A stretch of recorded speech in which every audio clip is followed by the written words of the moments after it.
Igrejas e comunidades são convidadas a serem luz no mundo com as novas diretrizes gerais da ação evangelizadora da Igreja no Brasil para o próximo quadriênio 2019 a 2023. O documento foi aprovado na 57ª Assembleia Geral da Conferência Nacional dos Bispos do Brasil, em Aparecida, São Paulo, no último mês de maio, após muita reflexão, debate e acréscimos de assuntos. As atuais diretrizes, período 2019-2023, têm uma prioridade: comunidades eclesiais missionárias, presença da Igreja enquanto comunidade, enquanto pequena comunidade, nos mais diversos cantos desse Brasil grande de Deus. Isso mostra que todas as instâncias, desde pastorais a igrejas, comunidades e obras sociais, precisam caminhar na direção apontada pelas diretrizes, uma vez que elas partem de uma dinâmica de encontro com Deus e com os irmãos. O mundo inteiro hoje é uma grande cidade. Essa nossa conversa, que é gravada numa pequena sala, num pequeno escritório, hoje com a internet, com as redes sociais, ela pode estar onde? Alguém que esteja do outro lado do mundo, com um horário totalmente diferente, está envolvido no que nós estamos fazendo aqui. Então, quando a palavra cidade nas diretrizes, ela tem um sentido muito próprio. O sentido de que o mundo todo hoje vive a mentalidade urbana. O jeito de pensar, vou citar as três as maiores cidades do Brasil em população: São Paulo, Rio e Brasília, nessa ordem. O que as pessoas dessas três cidades sentem, pensam, o jeito como elas encaram o mundo, isso hoje está no Brasil todo.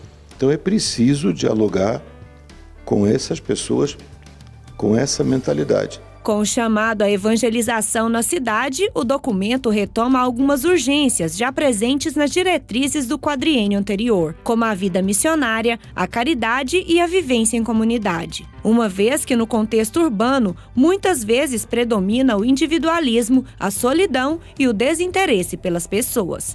Pelo que propõe as novas diretrizes, as igrejas e comunidades são chamadas a serem luz no mundo, um espaço de ternura e misericórdia que acolhe todos os povos. Ninguém vive, humanamente falando, muito menos ainda em termos cristãos, ninguém vive a sua fé se não for em comunidade.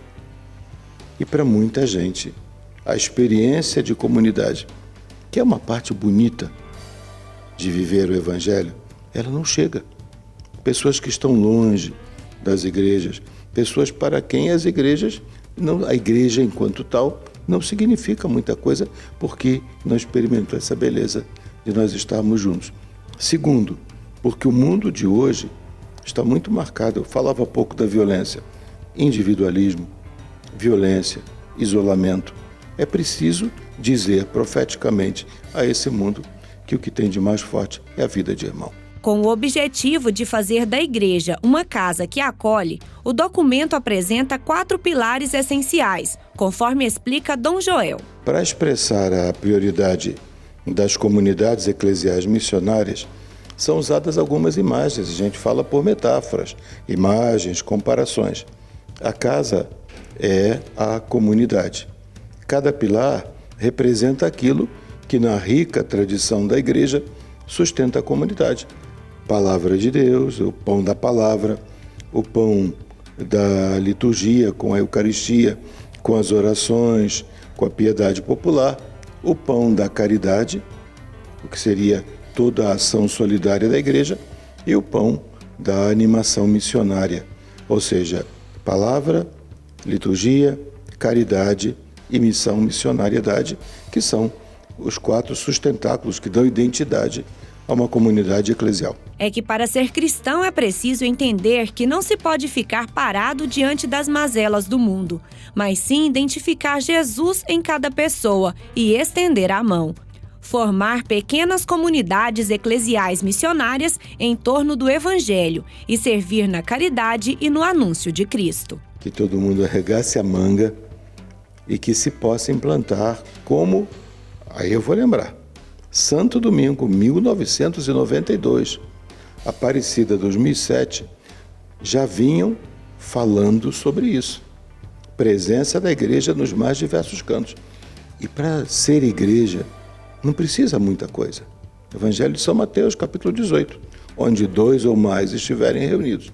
Então, investir na reunião de pessoas formando comunidade em torno da palavra, em torno da Eucaristia, em torno da fraternidade, dos vínculos, praticando a caridade, anunciando Jesus. Isso dá para fazer em qualquer lugar, muito simples. De maio até agora, o tempo é curto para que se possa medir a recepção das novas diretrizes nas igrejas e comunidades. No entanto, segundo o bispo, é grande a aceitação. O que se espera é empenho de todos para que assim se cumpra com o que propõe o documento.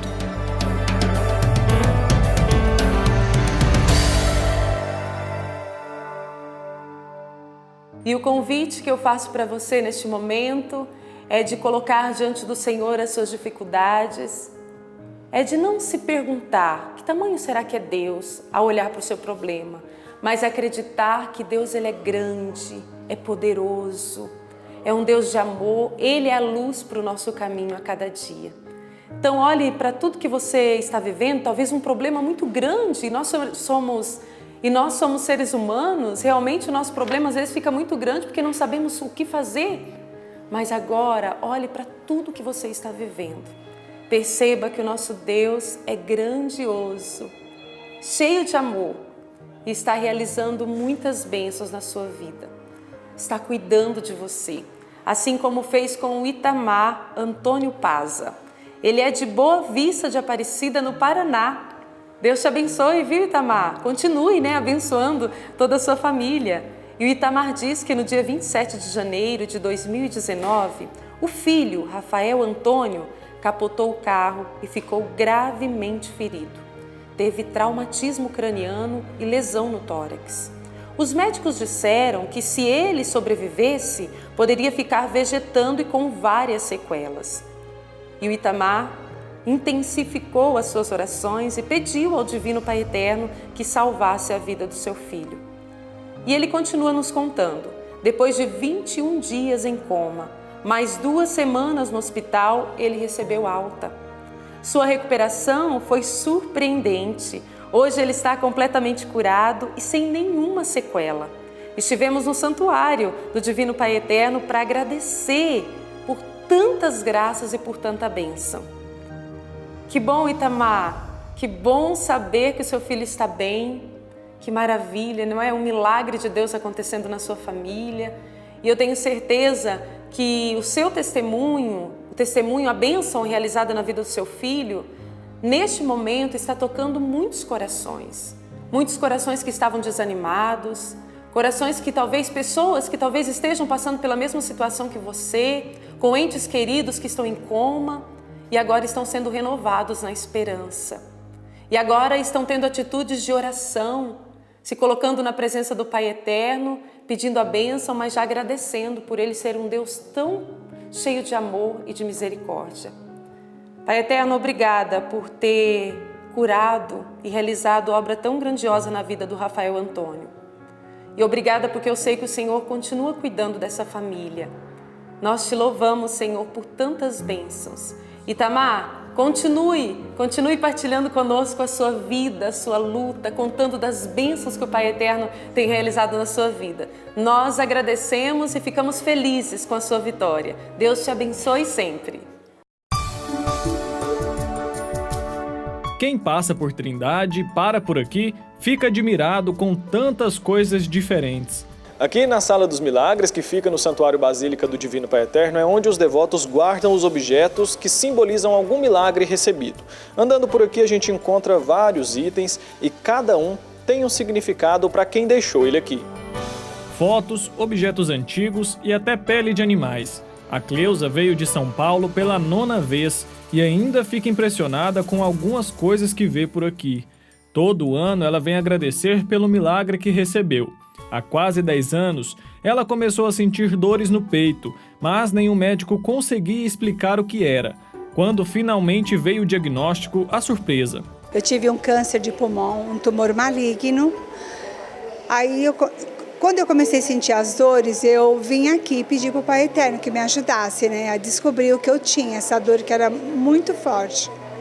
Aí, quando eu saí daqui, fui para casa, que eu comecei aos médicos, aí os médicos descobriram que era um tumor, daí eu fiz exames, cirurgias, e foi tirado a metade do meu pulmão, E depois de um ano eu voltei ao médico para tirar só um raio-x para verificar e meu pulmão foi reconstruído novamente. Um ano depois da cura, ela decidiu deixar uma foto dela na Sala dos Milagres. Todos os dias quando eu levanto, ao deitar, eu agradeço ao Divino Pai Eterno, porque sem Ele a gente não é nada, A Irani vem de São Paulo sempre que pode e acredita que já recebeu vários milagres do Pai Eterno.